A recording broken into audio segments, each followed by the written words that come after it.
Video opens with fast-paced dynamic animation showing maps of the Middle East with lines connecting Iran, Israel, and US military bases. News-style graphics and dramatic music. OMZ 030. Ever felt that pit in your stomach watching the news? That feeling that we're on the brink of something massive? Well, right now the chessboard of the Middle East is set, and the pieces are moving faster than ever.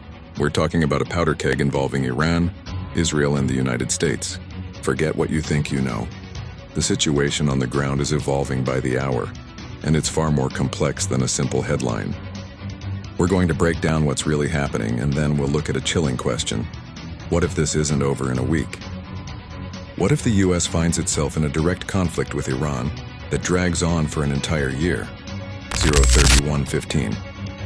So what's the latest? Tensions are at a boiling point. Following recent direct confrontations and retaliatory strikes, the old rules of engagement, the so-called shadow war, have been shattered. We're seeing direct state-on-state action. Iran, feeling cornered by sanctions and regional pressure, has demonstrated a surprising and sophisticated missile and drone capability.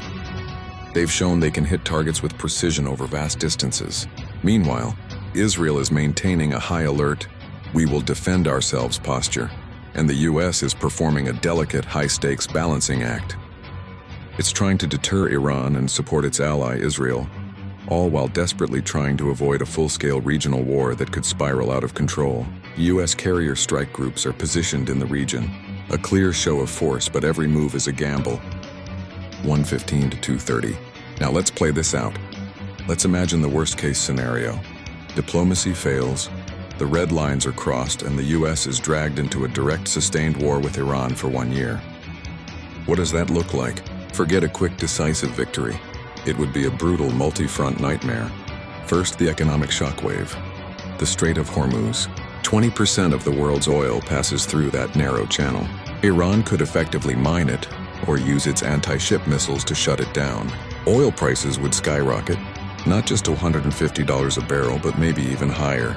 We're talking about a global recession, with you feeling the pain every single time you fill up your car or buy groceries. 2:33:30. Second, the military quagmire. Iran isn't Iraq or Afghanistan. It's a massive mountainous country with a population of nearly 90 million and a deeply entrenched, ideologically driven military. A ground invasion would be catastrophic. Instead, the US would likely rely on a punishing air campaign. But Iran wouldn't just sit back. They have a massive network of proxy forces across the Middle East, in Iraq, Syria, Lebanon, Yemen. These groups, armed and directed by Iran, would launch relentless attacks on US bases, personnel, and allies throughout the region. It would be death by 1,000 cuts. The US would face a constant barrage of drone swarms, missile attacks, and guerrilla warfare, stretching its military resources to the breaking point. 3:34:30. Third, the geopolitical fallout. A year-long war would shatter any remaining stability in the Middle East. It could empower extremist groups like ISIS who thrive in chaos. It would also force other global powers to take sides.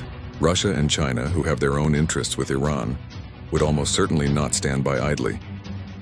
They could provide economic and even covert military support to Iran, turning a regional conflict into a dangerous global standoff. The US would find itself increasingly isolated on the world stage, pouring blood and treasure into a conflict with no clear endgame. The human cost for both American soldiers and Iranian civilians would be immense and heartbreaking. Tour 30, Tour 5 to your morning. So as we watch these animations of ships and missiles on our screens, remember the reality behind them. A year of war with Iran wouldn't be a movie. It would be a global catastrophe with economic, military, and human costs that are almost too high to calculate. This is the tightrope the US is walking right now. The goal isn't to win a war, it's to have the wisdom and strength to prevent one from ever starting. The stakes have never been higher. Now send me a thumbnail picture for this script. Professional thumbnail picture and viral.